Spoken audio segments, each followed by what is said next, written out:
Welcome to the Coast to Coast podcast, brought to you by Play Picks and the Lines, coming to you from the West Coast. Josh Lander, joined by my guy Nate Weitzer on the East Coast. And we are looking at a Sunday game. We are recording this a few days ahead, but we do have a good amount of stuff to talk about here with some props and lines up for the Bucks and the Celtics. Game 1 in Boston, the 2-3 matchup after Boston sweeps the Nets. The Bucks with the gentleman's sweep of those Bulls, which, they really turned a corner after, honestly, even after they lost Chris Middleton, which is definitely a big factor in the series, a reason that the C's are probably favored in Game 1. We've got a few of the series odds in here to talk about as well. So we'll jump into this. Make sure you are liked and subscribed to that page. We are going to continue to bring you each and every game during these playoffs with a video, as well as these player props that we'll look to bring you when you can. We have enough games on the slate to bring you some good options there. Also head to thelines.com. We've got a great odds checker there for you and props tool as you want to shop those lines and NBA player props around the league. And as always, if you do still need a FanDuel or a DraftKings account, head to ftpicks.com or dkpicks.com. Find those listings in your area, such as what we've got for this Game 1. Nate, let's jump into it. Yeah, I mean, you talk about the Bucks turning the corner against a Bulls team that couldn't wait to go 1-2-3 Cancun really since the start of January. So let's take that with a heaping healthy help of salt. It's also going to be a completely different series for the Celtics than facing the Nets. I mean, a team that's just isolation based. The Bucks are fluid, despite the fact that Giannis is their guy. They run fluid offense and they attack and they move the ball pretty well. So needless to say, Ime Udoka is an excellent coach and they'll be ready to make those adjustments. Game 1, Boston comes out at -5, understandably so. I mean, they've just been annihilating people. 30-6 over their last 36 games, 3 of those losses with Robert Williams. So understandable that they are big favorites, even against the defending champs, and big favorites in the series with Chris Middleton ruled out for the series and probably for the next round if the Bucks were able to make it. Boston is -165 to -205, depending where you get it for the series, or +120 to not go to 7, to win this in 6 or fewer. I think that's a fine bet, to be honest. I don't think any team can wear down the depth and the versatility of the Celtics team except the Miami Heat. So anybody telling me this is the Eastern Conference Finals or a finals preview, slow down, Sparky. I mean, Miami is a tough matchup for Boston particularly. But either way, I still like the odds you can get +105 for the Eastern Conference to win the title. Whichever of those 3 teams emerge, throwing out the Sixers or Raptors, I do like their odds against any team out of the Western Conference. But, starting with Game 1 here, points we like in the Celtics and Bucks. I never thought I'd see the day where a Bucks team total will be 106.5. Just insane. It shows you how good the Celtics defense is. But, I mean, they stop exactly what you'd think Milwaukee wants to do. They're allowing the second fewest paint points, number 1 shooting efficiency and 3-point defense. Yet, I mean, the Bucks have surprisingly not depended that much on paint points.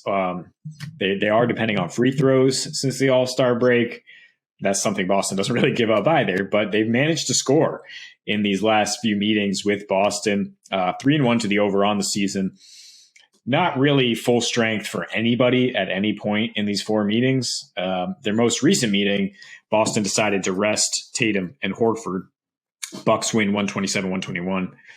But the theme that runs through all of this is Boston getting a healthy heaping of 3-point attempts from the guys that the Bucks try to identify, right? I mean, they say, okay, you're not a 3-point shooter. You can try to beat us from deep.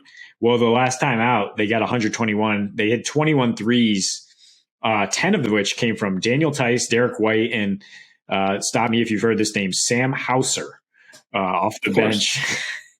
It's from Boston. Sam. So guys that are not by any means sharpshooters, but they'll try to identify.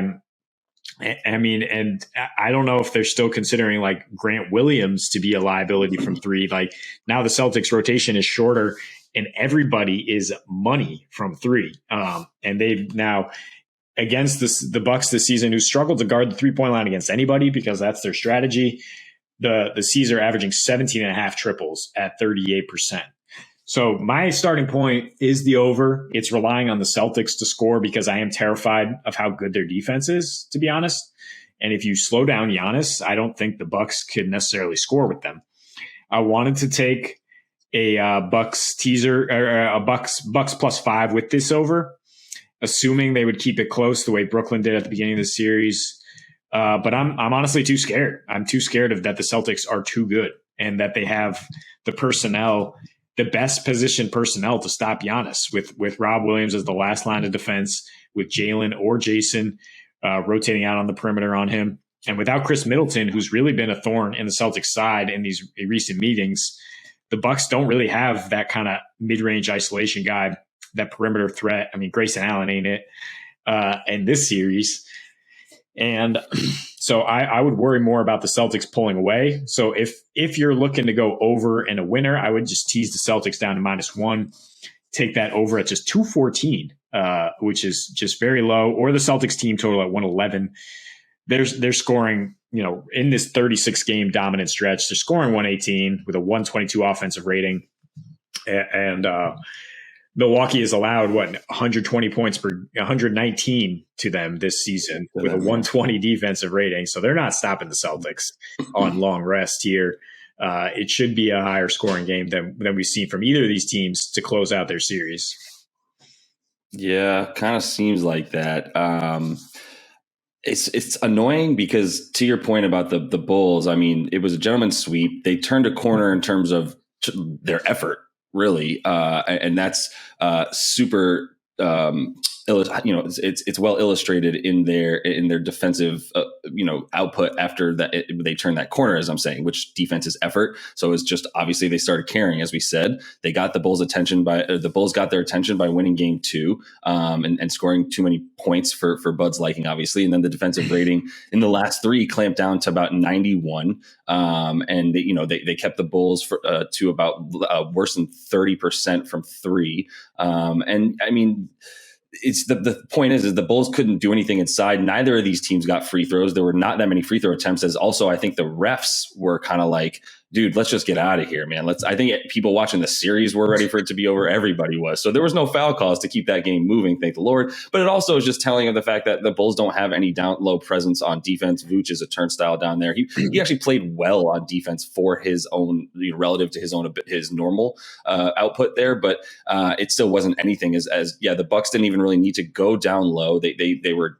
just wetting threes. And they didn't take even, they took the 4th highest percentage of their shots from 3, but that's still only 4th in the in a 16 team playoff here, where, during the season, it was also about that high in the entire league. Right. So point being, like, they're just sort of scoring.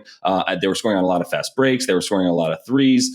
There were a few mid ranges, but without Chris Middleton in there's not much in terms of a mid range game, even though Giannis was trying some stuff out once he realized the series was over and maybe he could work on some moves. But this series, taking it to this one, my point is it just sucks that we don't have anything to work with to compare it to, because Boston ain't Chicago.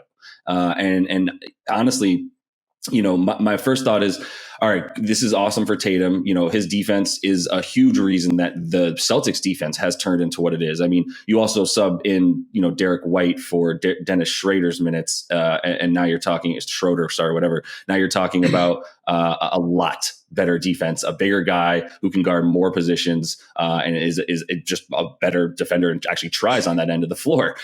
So that helped a lot. But Tatum's defensive rating individually also went down from the start of the season till that January 1st-ish moment when the Celtics became the best team in the league, just ahead of the Timberwolves, by the way, who were the second best team since that time frame. But I digress.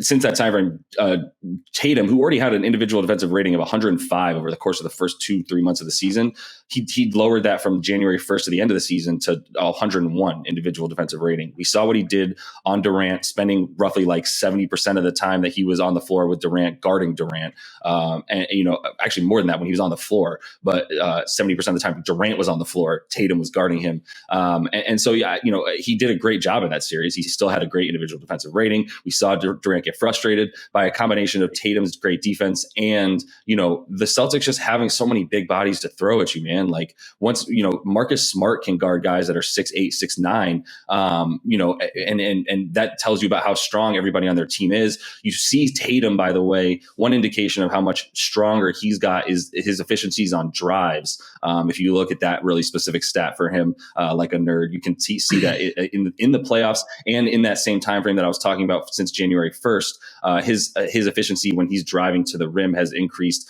just in terms of his ability to finish around there or get fouled and get to the rim. So, that's telling of his strength, which is helpful for him on offense or on defense as well, which would lead you to believe that he's going to have a better shot of guarding Giannis. And either way, this team has a better shot of guarding Giannis than anybody. Giannis's averages against them at about 26 and like 12 and 6 assists or so. Since he's played them over his last 10, as we mentioned, it's might not be enough without Chris Middleton against this team. The other thing about the Celtics is they also have like a top 5 offensive rating since January 1st as well, on top of the best defensive rating. They guard the 3 to the tune of the best, lowest opponent 3-point percentage in the league for the entirety of the season, beginning of it, and since they became just insanely good, the 1988 Pistons on defense.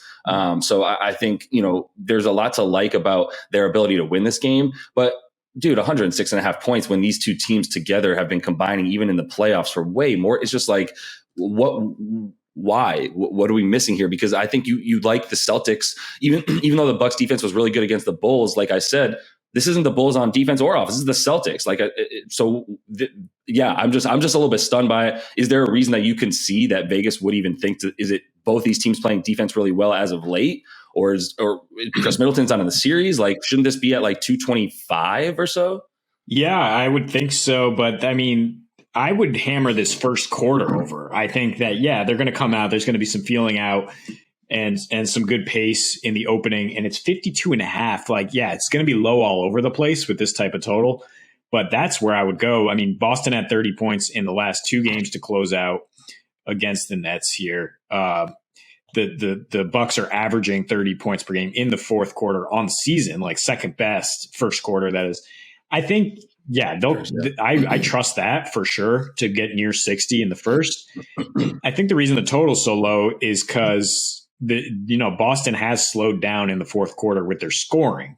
And the reason I think Miami can beat them, they've done an excellent job down the stretch. Milwaukee can key in on some of those same things. They still have great defenders out there. Although I don't really think Brook Lopez is going to be up to his usual snuff in terms of being able to deal with this matchup. And he was exploited a bit in that game, in the one game the Bulls won. And you can borrow from some of that stuff. But I mean, I think it's mostly just the line is reactionary to the Celtics looking like they have the best defense of all time against a dysfunctional team. And the Bulls the Bucks steamrolling a Bulls team that really didn't even belong in the playoffs at this point. Not anymore. And now it looks like, the champs have their defense back. But look, Milwaukee was in a fog like all season. I don't think they can just snap out of it, especially without their second most integral player on both ends of the floor.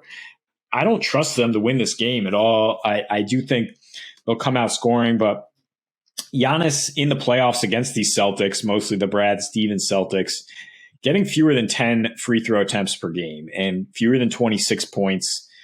I mean, do you think there's any way the Bucks can win a playoff game against elite competition without Giannis getting about 30 right now? I mean, with Middleton out? No, that was my point, right? Like his 26.5 that he's averaging against them isn't going to be enough. Which does scare you. Yeah, which is why I worry about the Celtics just running away in this, because you take Giannis off the floor and the Bucks, I mean, with Middleton already off the floor, I don't know where the Bucks are going to get their points. So if you are that scared of it, then that Celtics team total, the first quarter total, because things aren't going to tighten up until the end where, like I said to you, Giannis still can't be the best player in the world until he has a reliable jump shot, in my opinion. I mean, you can put up all these numbers, get 50 points against Indiana on 19 for 21 field goal shooting. Great. That does not make you the best player in the world.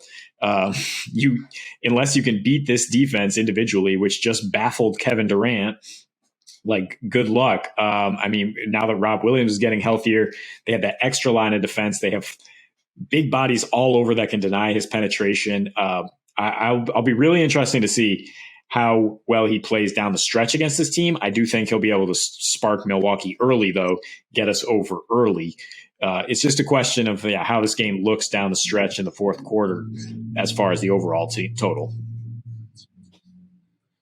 All right. Well, a couple of things real quick that I'll end on. One, I do feel that was a little bit slanderous to Giannis, but it was good television, but it was a little bit slanderous to Giannis. I mean, he's doing more than just beating up on the Pacers, obviously. Like he's scoring those, what he was doing against everybody. The Bucks weren't, they weren't the same team this year in a good way, in my opinion, in terms of playing against good competition. The problem is when, in terms of last year and then years past, they were beating up on the bad teams in their crappy division in the East, but they were also, they weren't performing necessarily as well in the regular season against good competition. It's why we were worried about them in the playoffs last year, in part, was they weren't as good against good competition. They upped that a bit this year, but they do have a sort of scary record against the spread as road dogs. Second worst cover percentage, 4-9 against the spread when they're road dogs. And they do that by losing by an average margin of 9 points and failing to cover the spread by 6 points. So there is reason to believe that they can get blown out on the road against a good team when they are the underdog there.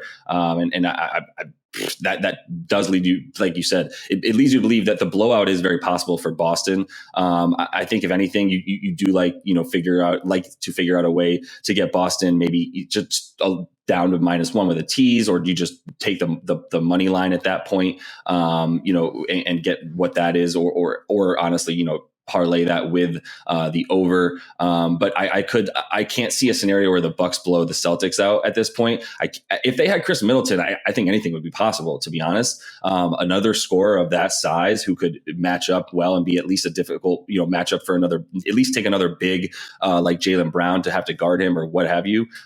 It's not going to be the case here. You're not going to see the same level of wide open Pat Connaughton and Grayson Allen threes that you saw in Chicago. I mean, they were wide the hell open, man. So I think if Giannis is going to get 26 points, he needs to probably get closer to 10 assists, because that means that he's getting doubled and finding open shooters. But if they can guard him one-on-one, which nobody has been able to when he's going to the rim, then they're in trouble big time. And then you do start to worry even about their team total. But 106.5 from a Bucks team playing at the pace they had, the third fastest, et cetera, et cetera. They're still going to push the pace. They're still going to be able to get threes. They're still going to be able to get, Giannis going to the rim. And if he hits free throws, that could be a huge indicator of whether or not we go over, to be honest, because if he's hitting 6 for 10 against the Celtics over the course of the last 10 or so that he's playing against them.